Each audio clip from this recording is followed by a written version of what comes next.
On the last episode of 4K Skywatching,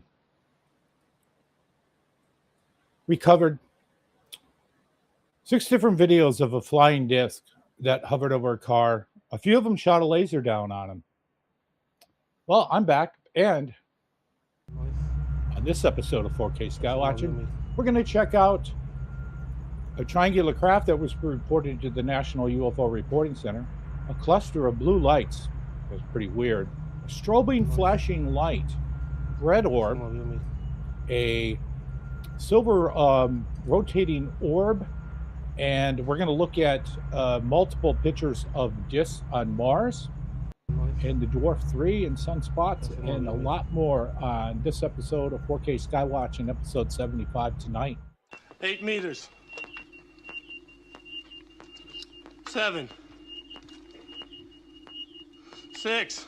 Can't be, that's inside the room. It's reading right, man, look. Well, you're not reading it right. Red alert.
Happy Friday, everyone. I'm Tom King, and this is 4K Skywatching podcast live from Chandler, Arizona, Friday night, where I try to do this about every week that I possibly can.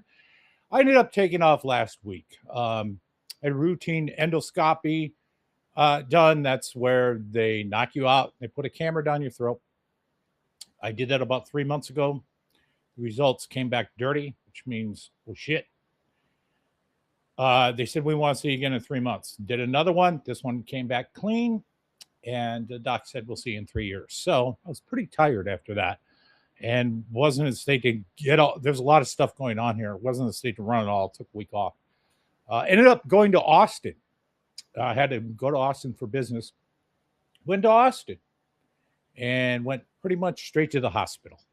Wasn't on the bucket list, but I ended up having to freaking do it. About 4 or 5 days before that, we have 2 cats here, and we have a stray kind of rescue cat, and he bit me and bit me pretty good.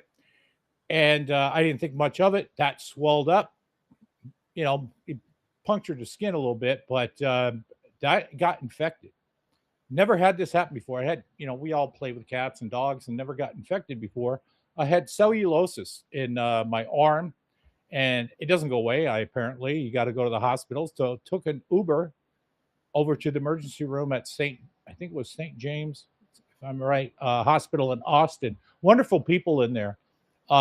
Everybody in Texas was just friendly as can be. It was like even outdid Canadians as far as hospitality. I was in and out of that hospital a couple hours, got tetanus shot. I'm on my way. So wrapped up, I'm back, and got some few changes here tonight. I have an entirely new camera running. I got sick and tired of that other camera. Couldn't get the focus the way I wanted it to. This one, I have some adjustments, so we'll see how this goes. Also doing kind of a different format a little bit here tonight. We'll see if this is cool or not, or if change it up, go back. There's an incredible amount of equipment running. I ended up having to undo a little bit of it because it was crashing the entire computer. I think what was crashing it was AirPlay, where I was simulcasting the phone to the computer so I can suck it into OBS to show you what's going on with Telescope. So later on, I'm going to talk a little bit about the Dwarf 3 and some of the results I got from that. I want to show you live, though, Dwarf 3 because the sun's going down. Earlier in the clip was the sun. So this is a live image of the sun. There were a few black dots over around the 4 or 5 degree angle of it. So that is a live view of the sun tracked with the Dwarf 3. It's 110 degrees outside or hotter, probably more like 125 in the direct sun. So this is the zoom. And this is the wide angle, and it's pretty dark because it has a pair of sunglasses on the top of it. So yeah, the sun will probably go down by the time I get to the rest of the show. But that's one thing going on. Let's see what's going on around here. Above me, the pink screen is a thermal that I think burnt out. I'm not exactly sure what's going on here. I checked the surveillance video a couple of weeks ago. Wasn't a storm. It just quit reading right. Above it, where it says color 2 is the color and the thermal nexus. I don't know what the hell is going on with that. All 3 of them are up there on a bar. In order to take one of them down and troubleshoot, I got to take them all down. And it's just too hot to go up there and manhandle that. So I'm going to wait about another month. I will probably remove one of the 3 thermals up there on the fork and go with 2. And then just see what's going on with this one. Did I toast it or not? So that's what's going on with that. Studio real quick. Yeah, the purple one where it says thermal 2, I don't know. Maybe it went to hell. I don't know if the sun ruined it. It doesn't appear like that. I don't think so. I think maybe just the heat and the elements or something like that maybe took it out. I don't know. But yeah, we had some plans. Was going to go up to Sedona tomorrow, but it's going to rain. So no use going up there with all this equipment just to keep it all in the van and pack it up and go home. So we've been getting a lot of weather around here. Usually we don't get much, but we are going through the monsoon season. So I'm going to try next weekend. We'll see what happens. The monsoon season is probably going to end pretty soon. But yeah, looking to get up there, bring this Dwarf 3 up there, do some nighttime photography of it. So we're going to start up tonight with some images from Mars. I covered this maybe about 10, 20 podcasts back. Well, the gimbal looking object on Mars. So back then we had 2 images of what looks like a disc basically flying in the distance that was photographed by our rover on Mars. Unfortunately, with these images, we're just getting them. It's a stereo camera, but we're usually getting them from either the right or the left lens. It would be great if we got 2 images at the same time, but it just isn't happening. So since we get 1, let's bring up the first one. We're going to kind of do this in reverse. Let's go with this first. So we're going to go with this one. This is one we covered before. Now, in the description, you click read more above. It has links to all 5 of these NASA images, so you can do this work yourself. So what we're looking at here is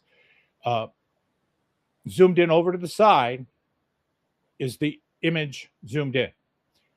The image above it is the entire image from NASA in wide angle. And then above it is the description of what we're looking at. And so one of them, you can just say it's a bug, right? It's a bug.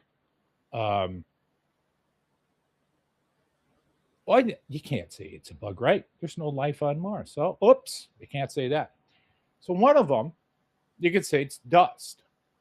But why to get on a dust particle, get on, now think this through, Skywatchers. You get dust on your camera in a single image, and then the next frame, it's gone. How many times has that happened to us? Just like never. Never. Because when your lenses get dirty, they don't self-clean. The next frame, I've never seen in my imagery stuff that can account for something like that, and then it's gone, and it was dust, particles in the camera, right? So this is the first one. This is our first disk image here on Mars. Let's go to the next one. Another disk image. Same thing. Got the zoom over here on the side. Above it, got the entire image. And above me, the whole description of what is going on with this other disk image. Again, both these images look like a disk. And disks are incredibly rare when it comes to UFOs. 90% of what people see when it comes to UFOs are orbs or spheres, small objects. And the 5% are less. Then we got the discs, the cylinders, the triangles, and everything else. So to see disk image after disk image on Mars is pretty weird, because that's the rarest of the rare. That would tell me that there's probably a lot more images, maybe, of orbs if they're flying around Mars too, because that's 90% of the imagery. My basically kind of thesis is these UFOs that we see are pretty much the same throughout the solar system. If we go to the moon, we're probably going to see stuff like this. If we go to any Mercury, Saturn, Jupiter, any of these planets, if we were able to imagery, these things just live there in some other kind of weird thing. I don't think it's just localized to Earth. Things all over the place. So there's the fourth one. So there's another disk image. Let's move to the next one. Here we have another disk. 3 disk images from different times. And, you know, NASA claims they're looking for life all over the solar system, but are they? I mean, they're looking for microbes. They're looking for dead stuff, fossils. It's pretty sad. They don't even try and look for like real life or anything. Maybe they run people off that think that way, and they don't get into NASA culture. And NASA culture just keeps the SETI types and the people who think, no, we're looking for life, but we're looking for light years away. It must be dead, or it must be methane around the planet. It can't possibly be anything that's shocking. No way. When I grew up, I used to want to be an astronaut. I used to want to work at Mars. Now, kind of despise what they are. I have done more for pushing this forward than that pathetic group and all those people and their PhDs and their engineers and all their outsourcing. It's just sad. It's not deep thinkers there like I thought. So let's move to the second one now. Oh, this is the fourth one, the second one in my cube. So here we have the fourth image of a disc-shaped object. It's not even connected to the land. So once, it's a glitch. Twice, it's a coincidence. 4 times, you got UFOs on Mars. Now think about that. What if the evidence was switched around? What if it's you driving home, let's say you just came from the gun store, and the cops got to your license plate once, you say, maybe it was somebody stole my license plate. Driving home from the gun store a second time, twice. It's going to be pretty hard to get out of that one. Then Flock got your car 4 times on camera coming home from the gun store. You came home from the gun store.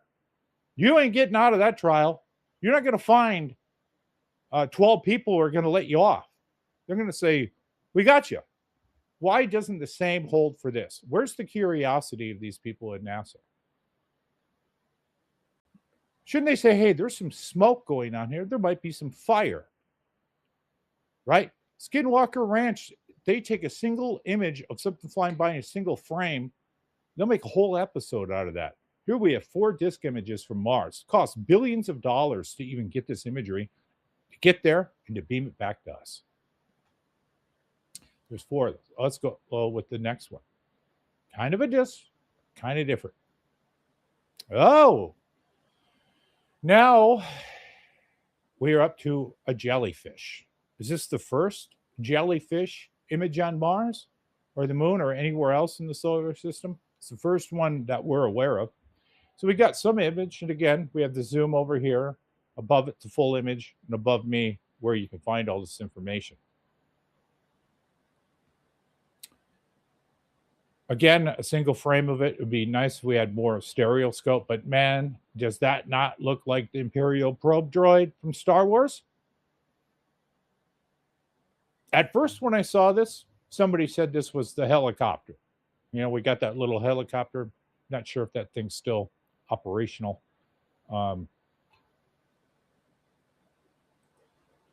Yeah, what are they, you know?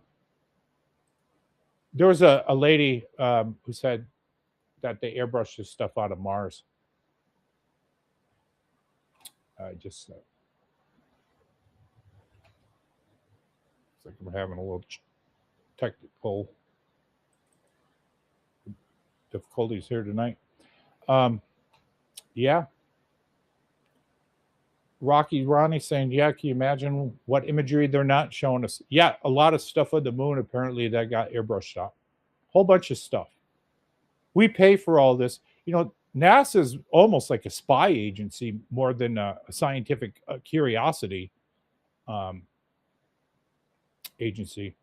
So let's look at these images on full screen here. So that way you can see all. All right, let's get to this. Right, fix the chat here. Not sure what's going on.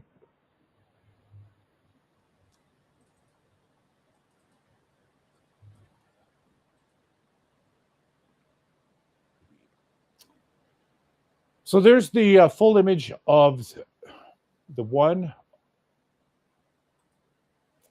Mars jellyfish. I guess that's what they call it, jellyfish on Mars. And it doesn't look, I'm sure they could tell how far away from the camera with the focal length, how big the object is approximately. I mean, what's their explanation for this? Specs that just last a single frame, but it never happens on any other camera, not on Earth or anywhere else.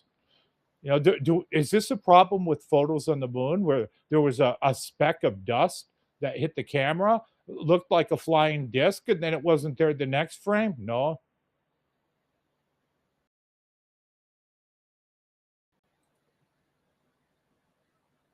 So these people treat us like we're children, like we're stupid. No, pay no attention to that object hovering over there. If we had an object that was able to hover like that, it would cost billions of dollars. Nothing we send to Mars is cheap.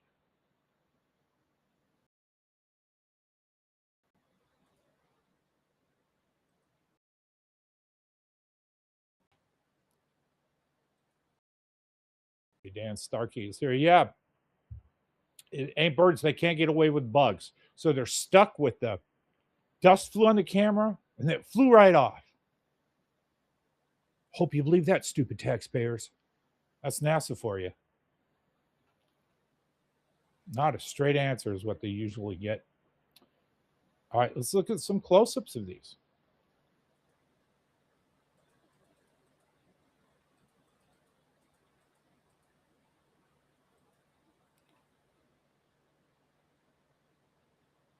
I got a lot of stuff I'm tracking here in the background. So yeah, there's one of the smooth looking disk images, and I gave you guys everything so you can go do this work yourself. Again, don't trust any ufologists. Respect them, but don't trust them, including myself. Do your own homework.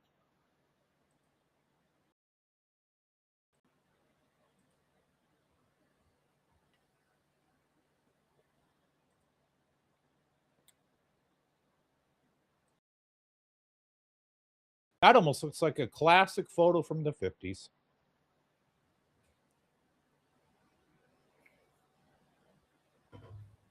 I almost wish that would go up and just wreck the rover, and just fuck it up, and destroy it, and say, yeah, explain that now, motherfuckers. Go ahead, explain this shit. So, if now, what do we got? Maybe one or two of these rovers operational. I did some stuff last year while I was talking about the orange just that flew over, and how it would come by my cameras about every 6 months or so. And if I had cameras looking everywhere, I would see it a lot more. And eventually I did a summoning. I filmed that weird sports model looking thing with the red dome. Now, think about what if NASA had rovers crawling all over the fucking place, right? What if we were a better country, and instead of spending fucking millions of dollars on flock cameras watching you go to and from the grocery store, the gun store, and the dispensary, we had these fucking things on Mars, right? Real science. Then we got 5 disk images from this one unit and a jellyfish. How many of these disks will we have then? What if we had 1,000 of these rovers running around Mars? And you take 1,000 times 5 of these images, that's over 5,000 images of this. Instead, motherfucking things driving around, looking straight down, going, grinding up some rocks, see if there's any microbes in there. And that's fucking stupid science. It's amazing that they can even land shit there. And then when they get there, they wake up dumb. Fucking goddamn. Frustrating. But yeah, if we had these things everywhere, maybe that's just why we only get 1 or 2, just enough to say, look, it's the appearance of doing something. We're doing something. Fuck, dude. We got 1. We spent, the equivalent of a couple Super Bowl commercials on 1. What fucking more do you need? 2? What are you, greedy?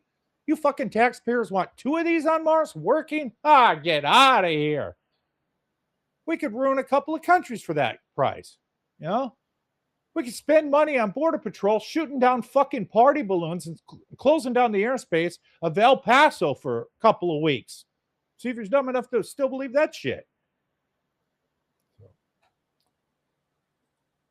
Yeah, that's our country for you. Barely limping around. All right. So that's that. Let's move on. Hey, Speed Clutch. I think you're new to here. Welcome. Hit that like button and thumbs up if that still means anything. Let's move on. So next up, we have one of the weirder triangle videos I've ever seen. Let's look at this. This comes from reported to the National UFO Reporting Center. So what we have over here on the right is the triangle video, stabilized, centered, and looped. Above it is the video just stabilized, and above it is the details you need if you want to go look this up at Peter Davenport's website. Now, when I talk to people,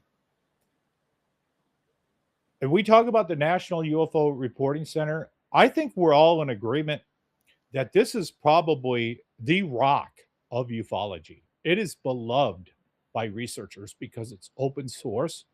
You can report your sightings there. Later, you can read your sighting report there. It has a great global map. They're not out there making an ass out of themselves. Peter Davenport is a lot of people don't even know his name. They know Jeremy Corbell's name. But Peter Davenport, what he's done by putting this together with spending his life collecting these reports and giving them away, not asking for anything back. He doesn't have pop-up ads all over the National UFO Reporting Center. He doesn't have end shitification going. None of that. It's kind of like we're lucky to have it. You know, I don't know where ufology would really be without it. We would be reading just books and authors and Brad Steiger stuff. So if you have any spare money, donate it to the National UFO Reporting Center. If you've never given them a Christmas present, give them something, a couple bucks, $5, whatever you can. And if there's any notes there, tell them 4K Skywatching sent you. I mean, we have these other places. We have Enigma. You can barely get stuff out of there. MUFON is fucking worthless. Their database is for the Epstein class, so that's good for them. And then we have UFO Battler, which is a pretty good website. But man, if you can support them, because we get reports like this. So now I'm going to move this from this report to Dwarf 3. Now, Dwarf 3 is a mini telescope, costs just under $600. You can do some interesting stuff with it. You could take it out and you can get it aligned within maybe 5 minutes once you got it figured out. And it'll look around, figure out where the stars are, and go, I know what you need. What do you want me to record? You get in your app, you point at a star, you point at a nebula, you point at one of our objects in the solar system, or you just freestyle it. Then you find your target, you lock on. Now, you can take with this hundreds and hundreds, thousands of pictures and how this works. So you could look at the moon, you could look at a nebula and take thousands of pictures of that in a single setting at night. Then come back the next night, set up again, aim at the same target, and keep collecting thousands more, night after night after night. Then you get in a little app it has, and you hit the button, and it'll take all those different days and stack them. Doesn't have to be from a single night. That's fucking genius if you think about it, man. And it'll take thousands, and the more, the better. It gets clearer and clearer and clearer and cleaner and cleaner and cleaner. So my thinking is we take this triangle video here, and I printed it to JPEG, 4K, and we put them in the Dwarf, and we try and stack it. Now, I tried it a little bit earlier. I didn't have much time for the show. I wasn't able to get it work immediately, but I'll keep trying a little bit more. Now, if you can't get to work in Dwarf 3, there's software that'll do this. So the point is if we can get a rare UFO video like this triangle one and get it where it's kind of stable, and we can print out 30 frames a second, maybe get it like 10, 20 seconds, we get like 600,000 frames, and sandwich that. Maybe we can get a clear image of what this triangle is. So that was something I was kind of mixing with Dwarf 3 plus some of this imagery. Let's look a little bit at this triangle clip just in itself.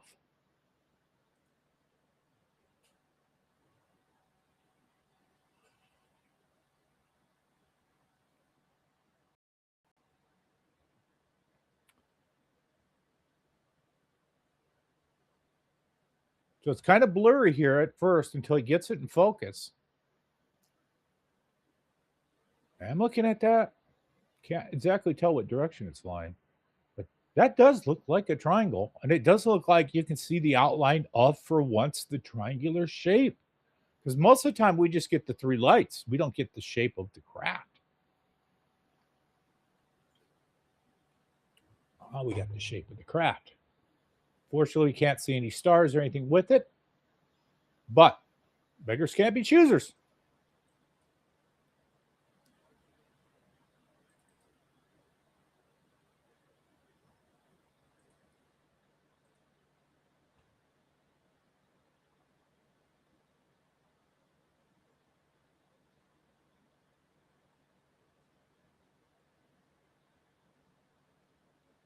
So for more information on this, remember, visit the National UFO Recording Center. The place has been going on for 25 or 30 years. Okay, this is the video I'm giving you guys, a clean version here, stabilized. So you can import this into your systems if you want and have at it. Print these to JPEG or MPG, and then frame stack the center of this. Let's see if we can get some better resolution of the whatever this dang thing is. There's a lot of triangle videos or triangle sightings. Triangle videos are extremely rare. I don't know why. Maybe it's the, oh my God, look at that. And then you kind of shit your pants factor, but triangle videos are pretty goddamn rare. Let's see, it looks like we're looping through a third time. It's been about a week since I've been out of town, so let's see what happens here. Oh, we're going to do a zoom here. Oh yeah, I gave you guys a zoom too. So this is the whole trifecta, the original footage, the stabilized footage, the cropped zoom in footage right here. Probably could be cropped or maybe stabilized one more time, because sometimes you can get a little bit jumpy doing a stabilization, and sometimes you got to do it 2-3 times. Keep it rolling.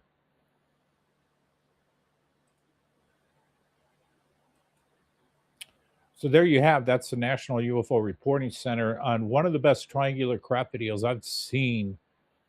I've seen, more interesting ones, but at least this one, we get a little bit of structure. If you guys know of something else, let me know. Let me know in the comments or leave it down below. I believe NASA is an government-funded agency that's clearly aware of alien life on Mars and other planets and in our galaxy, and they're tasked for security purposes to keep it wide, and that's why Trump started, I think, Space Force. Yeah, it's interesting. Have you kind of noticed that David Grush and all these, and Lou and all these people work at Space Force? I wonder if Matthew Brown also worked at Space Force.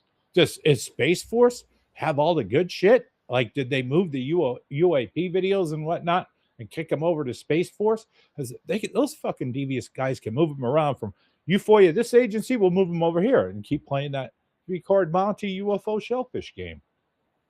Yeah, I haven't trusted NASA since I got into this. So I grew up, with the propaganda that, yeah, we're going to the moon. And I thought, I'm going to be an astronaut. And that's like, nope, ended that shit. You're just going to be a fucking plumber or something instead.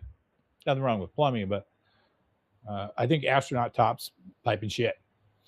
All right, so yeah.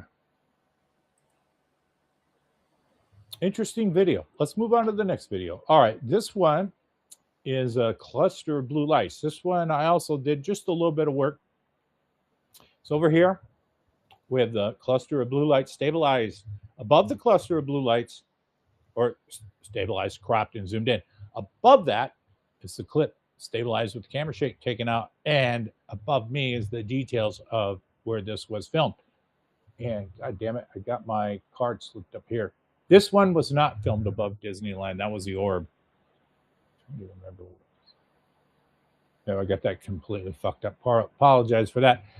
Now I don't even remember where the hell this blue cluster was filmed.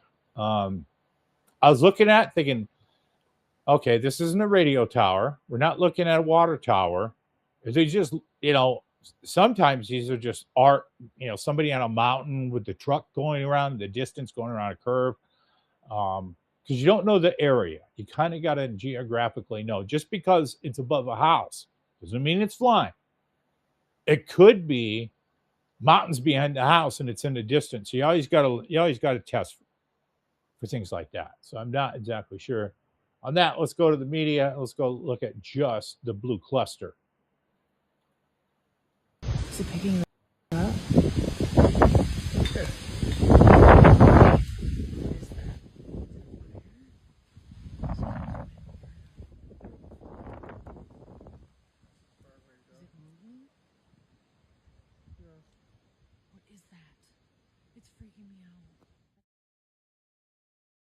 So is it blue? Who knows? I mean, some of these cheap cameras that they got out there, these Luke Skywalker binoculars you can get off of Amazon for $40, and every light you film is a blue orb. International Space Station, blue orb. Car lights, blue orb. So kind of got to know what it is.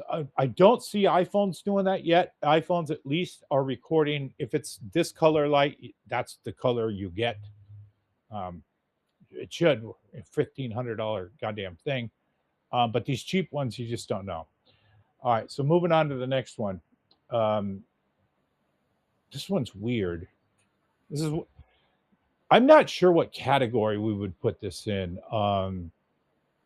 It's almost like a category of a brain floating without a body. And here we get a light floating or moving without a craft. So we have this flashing light here. Again, format I'm doing on some of these. Over here, we got stabilized version and cropped and zoomed in. So what I did is I stabilized the palm tree, not the object. I want to stabilize the palm tree to see how the object was moving. Because again, don't know the area exactly. And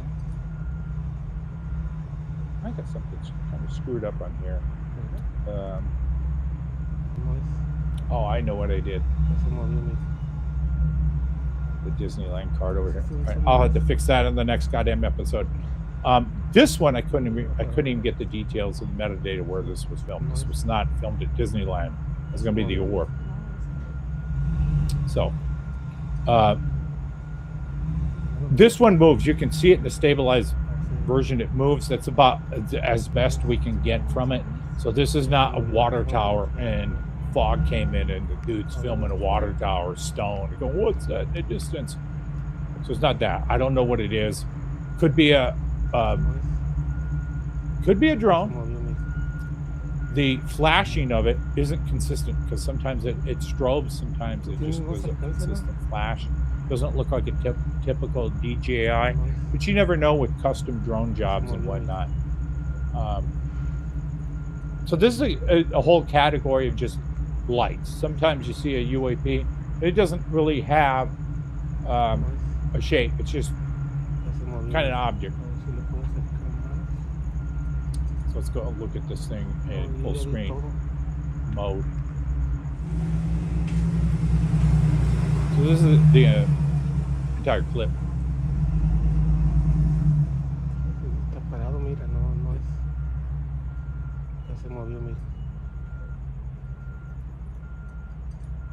I'm glad they taped it. I mean, it's weird. It shouldn't be doing that. What kind of, these are drones. What kind of drones are these? Maybe some cheap shit from Amazon. It's hard to tell. But unfortunately, the person did not film this until it left.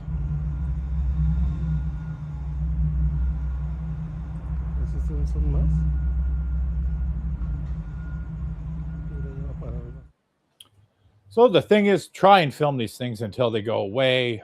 I mean, I hate it when people film up and it's 8 seconds. I generally just swipe right past that stuff because it's probably AI. You don't film it until it leaves. Why? You don't I mean, I can't wrap my head around this thinking. A person sees a UFO. It's probably the first time in their life. And then they manage to go, hey, I got a phone on me. Let's get the phone out and film it. And then they finally, it takes 10 seconds sometimes to get your phone into the camera mode and turn all that stuff on. Then you get to film it. And you go, you know what? 10 seconds? That's good enough. Fuck it. Yeah, 10 seconds is good enough. Why? I mean, I get it. Most people are skywatching ufologists and stuff. They're not gonna do the end all beer. They're not here helping us to get proof. They're just getting something for their Instagram or whatever. Maybe they only have a 10-second attention span, but the evidence then turns into it's pretty weak because you want to see how it disappears. That's what makes a UFO half the time. So moving on beyond that. Now we got the orb. So at least the goddamn Disneyland fucking title card or whatever is going to be synced right now. I got an OBS fuck up in the first 4. So this one is right. This was filmed over Disneyland, which is a no-fly zone. So again, over on the side is the object cropped and zoomed. Now you could see that whatever this is, it's rotating. That's weird. So this isn't a drone. We don't know what this one is. Above it, the images just stabilized before I cropped it. And yeah, this was filmed over Disneyland like what, 12 days ago. How is there only one video of this over Disneyland? I guess everyone's at Disneyland walking around looking down at their phone. We had a single person look up.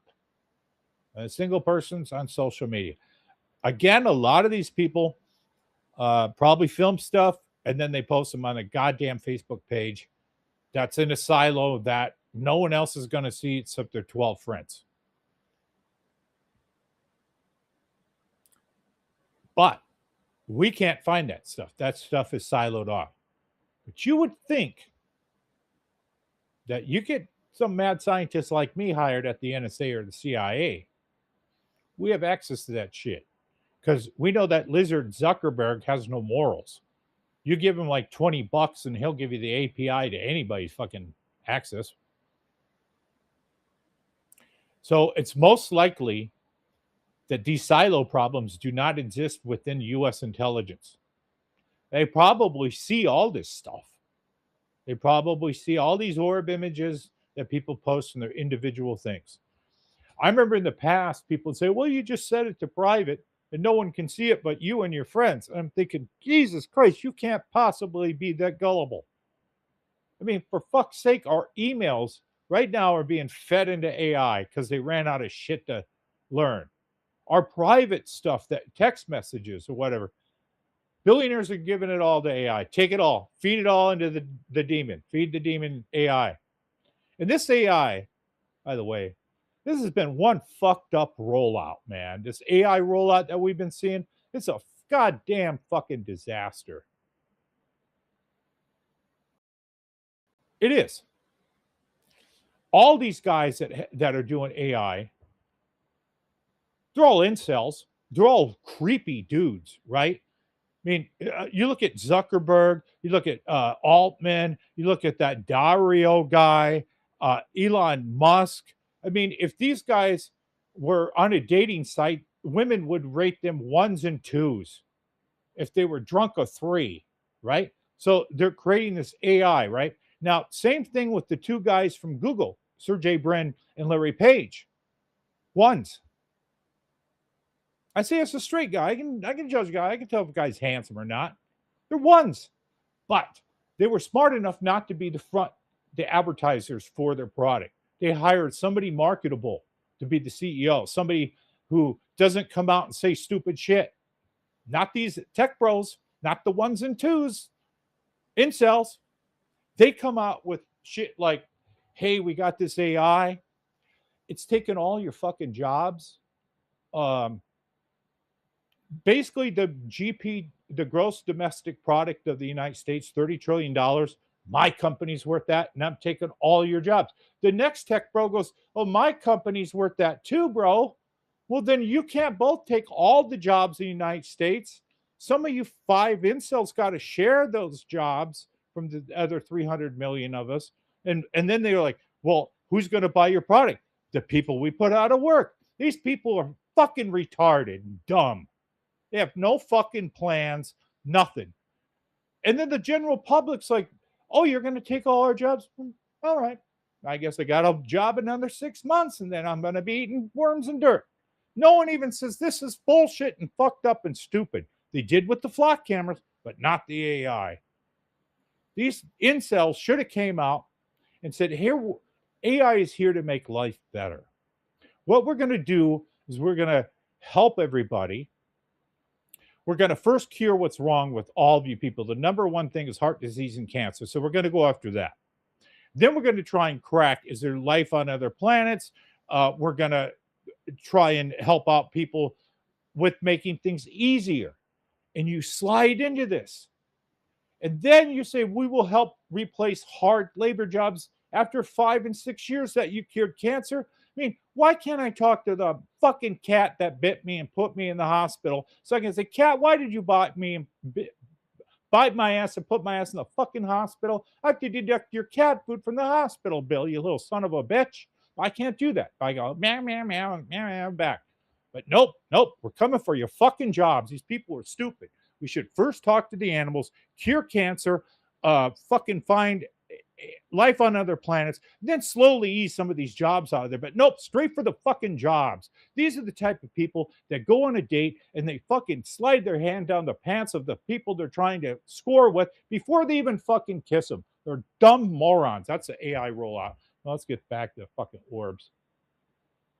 Sorry, fucking rant incoming. Should have had a warning about that.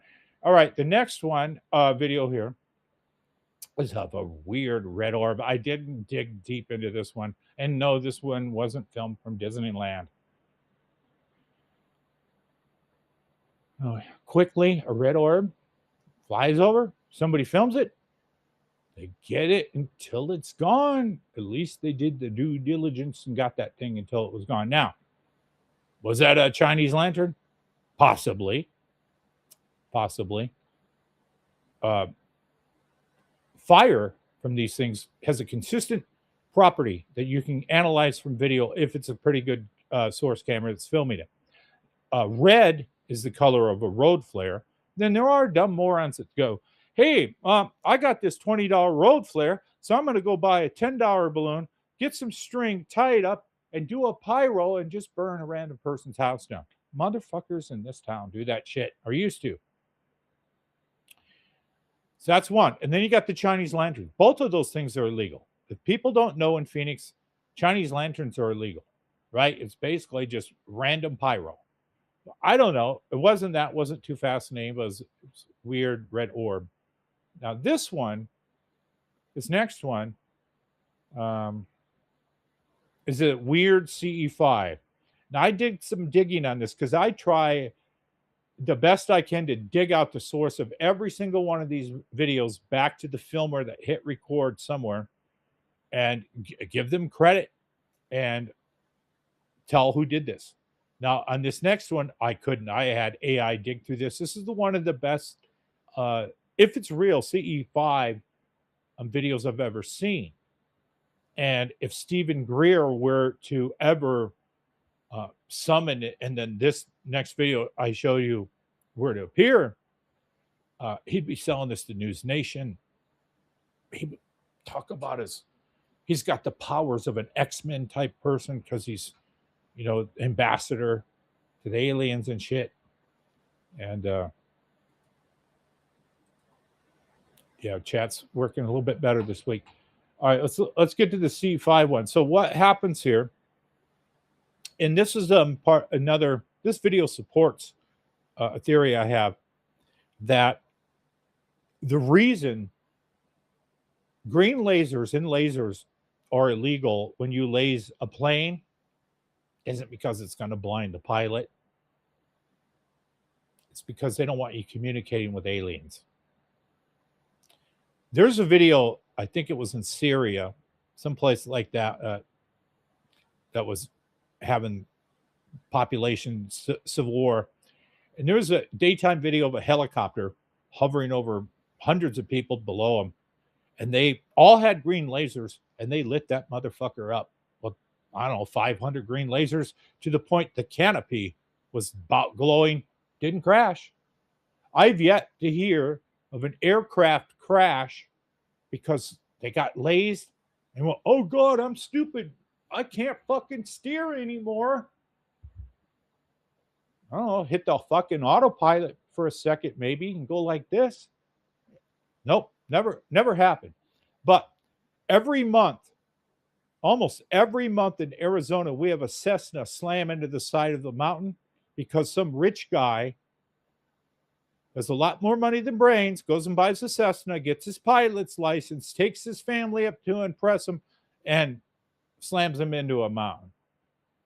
Now, we're not outlawing rich people from buying Cessnas. That happens all the time. There's evidence of that. There's I don't know, maybe 50 of these cases over the years in Arizona. And the reason is because of our weather. We don't have salt and all that shit. So you can safely store aircraft, even though it's hot here. And there's a huge training center just south of me. So, because of statistics, it's going to happen. But the point here is lasers don't bring down planes and helicopters. So I think it's bullshit. I think it's maybe the secret sauce and the dog whistle.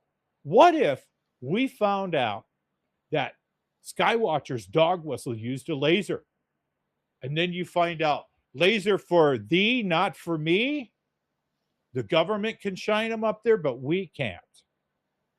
So let's check out this video, and maybe you might support my theory a little bit. And there's a video, if you're a hardcore watcher on here, there's a video I played on here that was shot in Louisiana by, her name is Charnel C.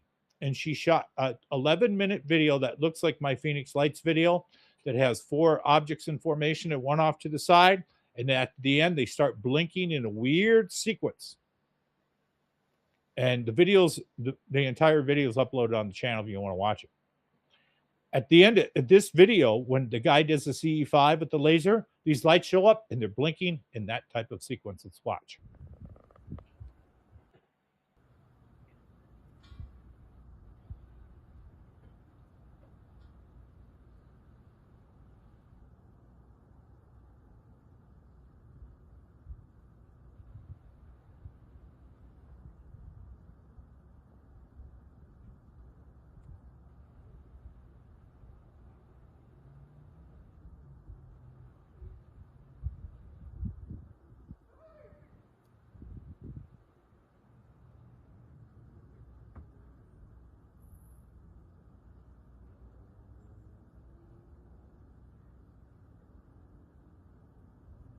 You see that, Coach Q?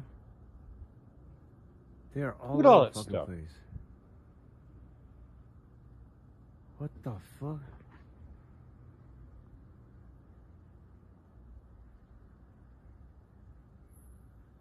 Am I seeing shit?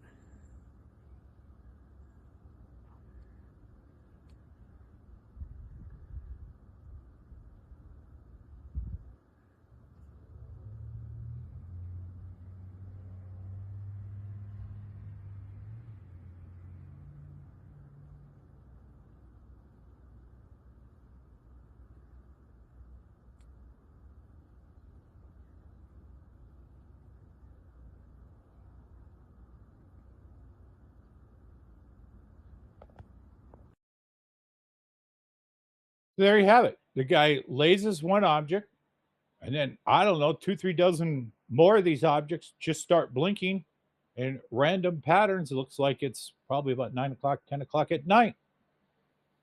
And these lights look like they were always there, just hidden. And he did something and it turned them on. So, where you live, where I live, same thing happening. These things are up there, hundreds of them. And you see one and you hit it with the laser, looks over and his friends give you a little sequence. Do, do, do, do, do. Who knows what those lights are doing if you could decode those patterns? Is that why? I think it is. That's my theory, and I'm sticking with it. That there's nothing wrong lasing UFOs at all.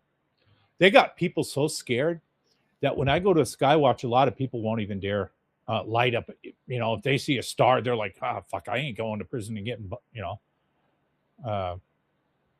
And, I told people, if you Skywatch with me and I laser one of these and the cops show up, I'm throwing the laser at you. Sorry. Possession is 9/10. That's your laser. Ain't mine. So he did it. I'm just kidding. But that's what I think. I think it's a lot of the stuff we're told is bullshit. UFOs weren't real. That was bullshit. Lasers hit pilot, sequel to bullshit. All right, let's check out this next one. This next one, I'm not sure. This one comes from South America, so you always got to take these with a grain of salt.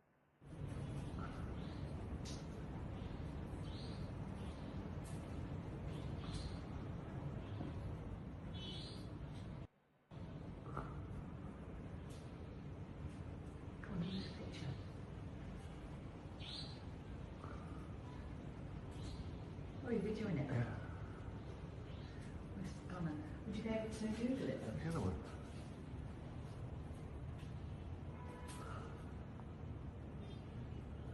I can't see the other one. Come back out, there it is.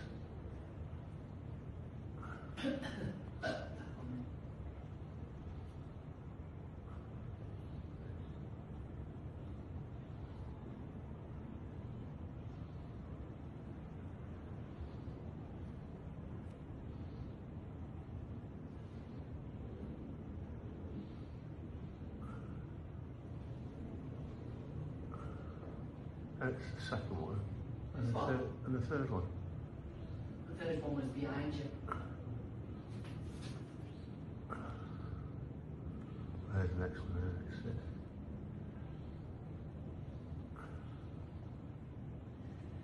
Cricket neck too much, that's Yeah. happened to Mark Sears, remember?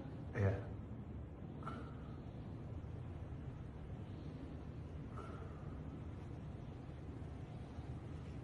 Are they kites, do you reckon? I don't know. Seem pretty high up for kites. Kite doesn't flash lights like that.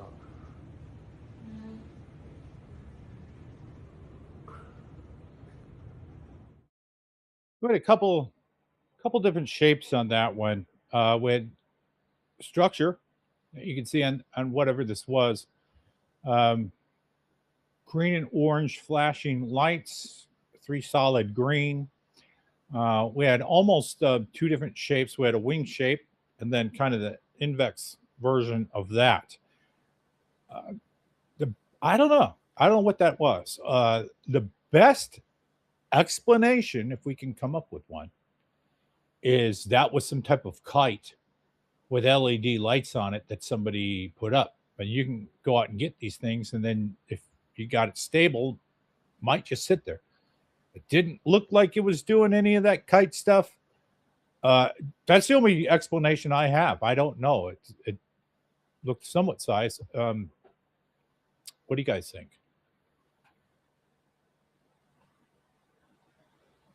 I don't know on that one. All right, let's move on. This one was shot. This next one. This was shot in Salem, Oregon. Oregon has a lot of UFO sightings. Oregon and Washington. You look at the National UFO Reporting Center again, and again, if you got a couple bucks, donate them to the cause. I don't know how they keep going. They don't even really ask for donations or anything. But this was shot in Oregon. There's a lot of sightings up there. Don't know why. Don't know why, but there just is.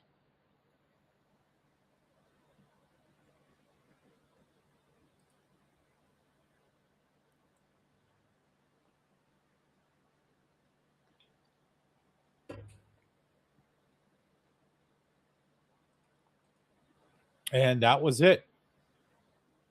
Short and sweet.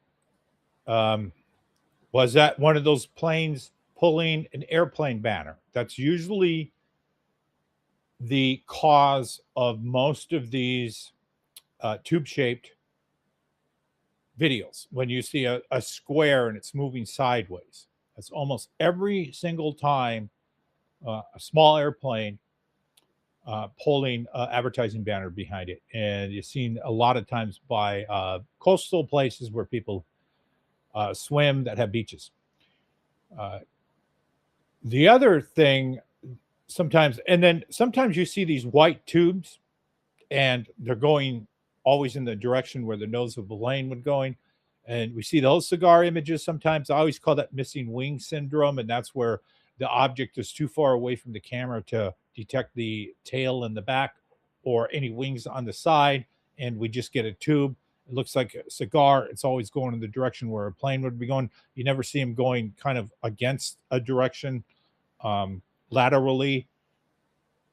So I don't know on that one. Oh, and yeah, one last one. I forgot to play that metallic orb one from Disneyland. I was roll up with that one.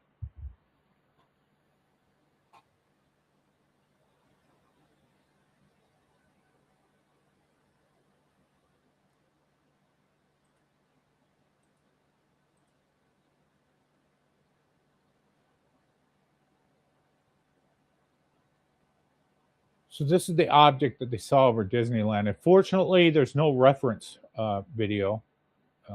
It'd be. I like to point my camera on when I film something to film it, zoom in. We can tell the object is moving though because you can see the clouds going by.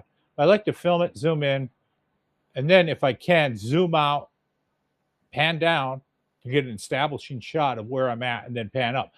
Problem with that is you end up losing the object about 70% of the time. You cannot reacquire the UFO anymore. And you say, I looked down and I lost it. Shit. A lot of my sightings, I kind of say I looked down and I lost it. Hard to say. Maybe this is just a metallic balloon, but the way it's rotating and tumbling is kind of odd. So it is suspect to interrogation. It almost looks like it's rotating and then kind of stuck. I don't see balloons doing that shit in the wind, you know. The other thing I was doing with this clip is I was doing a super zoom, where I ran this through about 3 different AI models. There's these black dots all over this thing that are rotating. Not sure what they are. Now, with most balloons, when they put details on it, it's to like say something or show an image. When you go to the balloon store or grocery store, wherever you get these, you usually don't see a silver, like, you know, bowling ball or what would this be, like a pinball from a pinball type of thing with black dots on it, you know.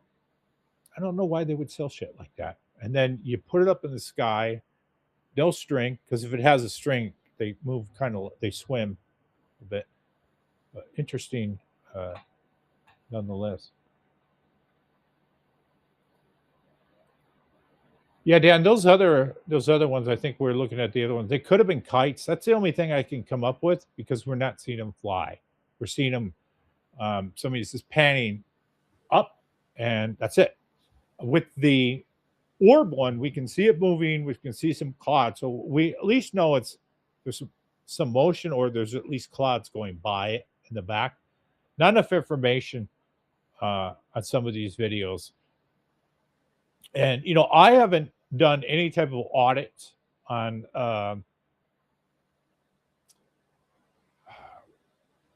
any of these places beside the National UFO Reporting Center, where you can submit a video. Like, what would happen if this would be an interesting test to take a 20-minute UFO video and post it to Enigma Labs and see if they edit your video and just edit the worst parts and post it so it can be debunked.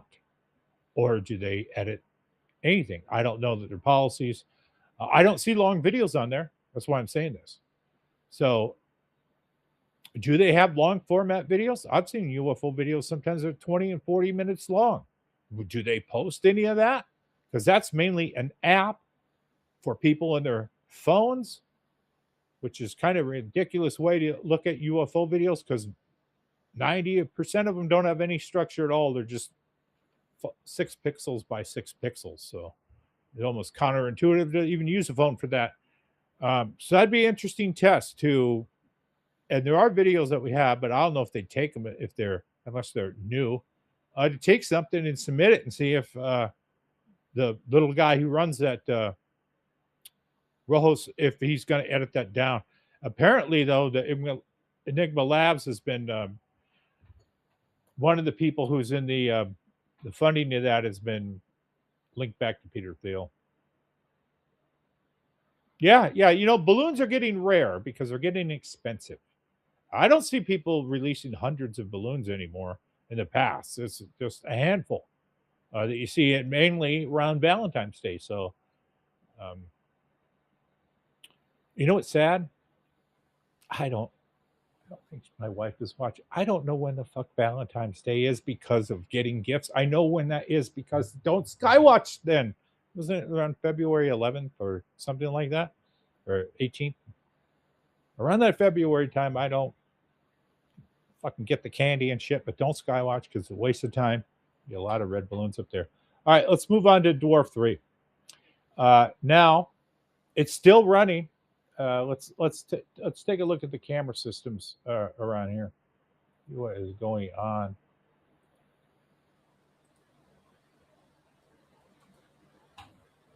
All right, so the static you want over here to the side is Dwarf 3, and that is in wide angle. So this Dwarf 3 is a little telescope, costs about $590.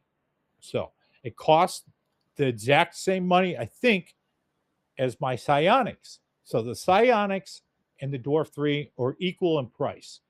Very different in what they do. I think you get a bit more hardware and software for the money with the Dwarf 3 because you get a 4K camera and you get an HD camera. You get a magnetic pair of sunglasses that you can clip on when you point at the sun. It's very powerful as built-in UFO mode. So probably going to go into this more in the next episode 76 in the Dwarf 3. Friend of mine, JT, he just got one like 4 or 5 days ago.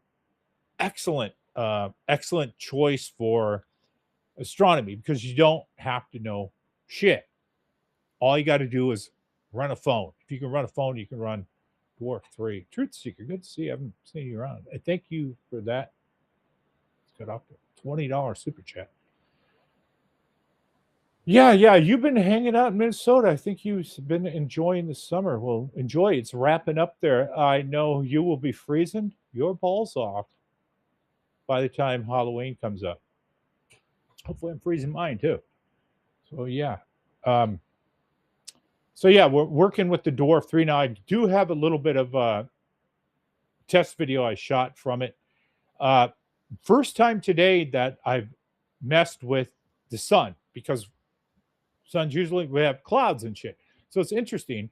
Right out the gate, seeing sunspots on it. So the way the camera works is you have a wide angle, which is a 1920 by 1080 resolution. Then you have another one that's a wide angle that's a 4K. And you kind of flip them back, but the close-up is going to be 4K. So the wide angle can see all the stars and figure out where it needs to be. And then I guess the 4K will get stuff.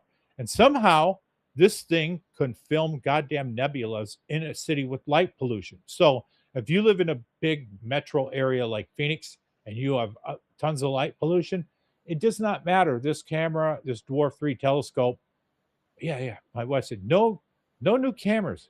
And I said, don't worry, honey. This is not a camera. It's a telescope. But my wife ain't dumb. She's like, well, there's a camera in it, right? I'm like, fuck, you got me. Oops. But it's technically a telescope. So let me just show you. Let me just show you what I got here. Yeah, it's probably getting cold there now. It's only a cool 110 out here. So let's see. Let's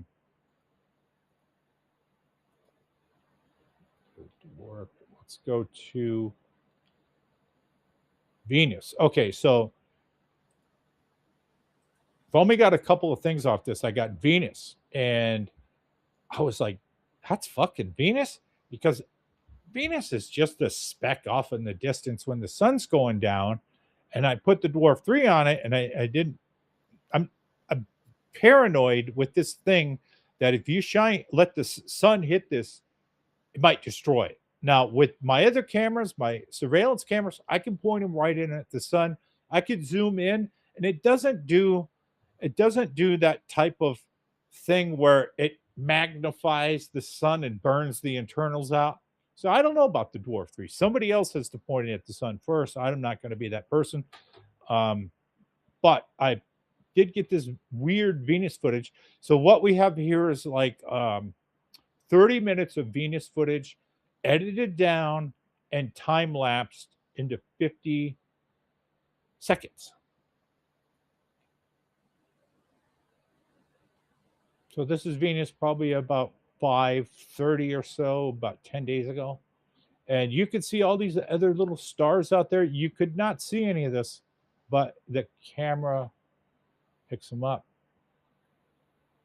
So, and I shot that, and I think I got another image I don't think I queued up. I think it was called Gaia. It was just whatever the brightest star was. I didn't know what the hell I was doing. I pointed up. So get 1,000 pictures of this. Then I learned how to stack it. And then after you stack it, then you have various different things. Now, a lot of this stuff you can do with regular astronomy gear, but then you have to get out and you have to import this into a photo editor and then let your computer do all that work.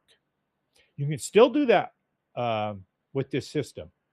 But I'm not exactly sure about the export, because when I looked at it, I think a lot of the image files were in .fit fits, some format I'm not familiar with. But it will stack and do all that stuff for you. Great system, though. It is integrated, or it's integrated live into the Skywatching system here. So I think next week, I'm going to push the show back at least an hour. So next week it will not come on at the regular time, because I want to start using the Dwarf3 live for Skywatching and start pushing it. But I need to do some more tests to see if I have the phone also integrated, if that keeps the system up and stable and not crashing, because the crash is so hard I have to completely reboot the computer, and it takes like a couple of minutes to get back up and get back broadcasting. So I'm probably going to go at least an hour, maybe 2 hours later, because I want it to be nighttime, and we'll be checking out the Dwarf3 live probably on the next episode. So that's what I'm gearing up for. No Sedona trip this weekend. It's raining. We're getting a lot of rain. So yeah, thank you again for that super chat into the channel. This whole channel here is a Skywatcher making stuff for other Skywatchers, other researchers, other people interested in this. It's self-funded by myself, by people like you. And all of your money goes directly back into the show, because I show you what equipment I ended up buying with the funds. I ended up buying that Dwarf 3 because the truth is out there, said that they're going to send me some money. They didn't send me any money because the fucking show hasn't aired yet. Bunch of shit. You do an episode with television, and they say, well, and you spend like, you take off time. You spend 2 days with them, and then you get paid on the back end. Why do I get paid on the back end? Most legit shows pay you up front. You get your little check for showing up, helping them, and then you never see any money from that again. So you don't even know if the damn thing will even come out. That's the risk they took. But these other shows, well, this is funded by David Zaslav, the guy who owns Warner, and he makes $400 million a year, but we don't have any fucking budget because of him. So you have to help us build this show with your own equipment, your own footage, your own stuff, and then if it ever else, we'll give you the money later with no interest. So it's like the third time I got sort of involved with the show that I didn't really want to. Also, up in the description above is the links to Skywatch, Skywatcher, Skywatching, Skywatched, and motherfucking Skywatcher, or something like that. Clive Christopher has a naming convention. All this stuff is pretty much on Amazon Prime too, and it's free to watch on Fawesome. I didn't see any ads, so you can watch all the shit that we did in Sedona for free. And we're going back to pick up where we left off, so you can kind of see the first part of this journey. With it stars Dan Starkey, right? Chris Donald, myself, Clive Christopher, and some other people too. Other people that come and assist us with the Skywatch. Oh yeah, the movie. They might make a movie. Talked about it with the guys. We're all in. So we're all in for creating a horror movie. And we have, because we have the equipment and we're kind of like messing around doing this anyway.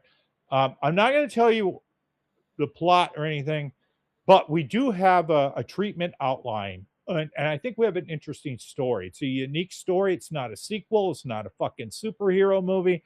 It's not a prequel. It's its own science fiction type of horror movie. If we can get it up on the level of Event Horizon, which was impossible to get up on that level, but we want to do something. We have a first act, a second act, and an end with possible sequels in mind. And we're like, let's try. We're going to go up there and film anyway. We're going to go up there and Skywatch. We're going to go up there and take all of our gear and do this. We might as well kind of like bend reality a little bit and turn it into science fiction horror too. So it'll be almost like you're watching a documentary that goes real fucking sideways on us. So I'm hoping that all comes and True Sig of Your Money will go into the show. Not that. That's its own other thing. That's its own other animal of how the hell we're going to fund that. It's going to be a weird trip, but I'm looking forward to it. Dan is a great colleague and partner in this. Me and him get along pretty damn good. And that's kind of a wrap for the show. So had a bunch. What do you guys think? Do you guys like let's get a little bit of feedback. Are you guys liking the new format? Or do you want me to go back to other shit? Or should kind of keep it rolling along what I've been doing? We'll see. It's been a lot of fun. I miss doing this. I'm on fucking fire, man. I am amped up. I am ready to Skywatch. I am not burnt out, and I'm having a good time with it. So we had some new one. Rock and Ronnie, good to see you in here. Haven't seen you in here before. Speed Clutch, I think you're also new to the channel. Jason, 861,000. I think I've seen you around here, but welcome. Anyway, I'm Tom King. This is episode 75 of 4K Skywatching. And we'll see you guys next Friday. Me and Kid Sensation at home away from home in the black Benz limo with a cellular phone. I'm calling up the posse. It's time to get to ripping. I freaking each sunroof to keep you suckers tripping. Everybody's looking. If you're jealous, turn around. The AMG kit keeps us closer to the ground. We're getting good grip from the 50 series tires. The Alpine's bumping, but I need the volume higher. Cause the 808 kick drum makes the girlies get dumb. We're rolling Rainier and the jealous wanna get some. Every time we do this, sucker MCs wanna battle. I'm the man they love to hate, the J.R. Ewing of Seattle. Picked up the posse on 23rd and Jackson, heading for the strip. Yes, we're looking for some action. The limo's kinda crowded, the whole car was leaning back. Maharaji's watching TV with two girlies on his lap. On Martin Luther King, the set looks kinda dead. We need a new street, so posse move ahead. We all look kinda suave, the crew you can't forget. The Mix-a-Lot posse, Cole ripping up the set. My posse's on Broadway. My posse's on Broadway. Posse up.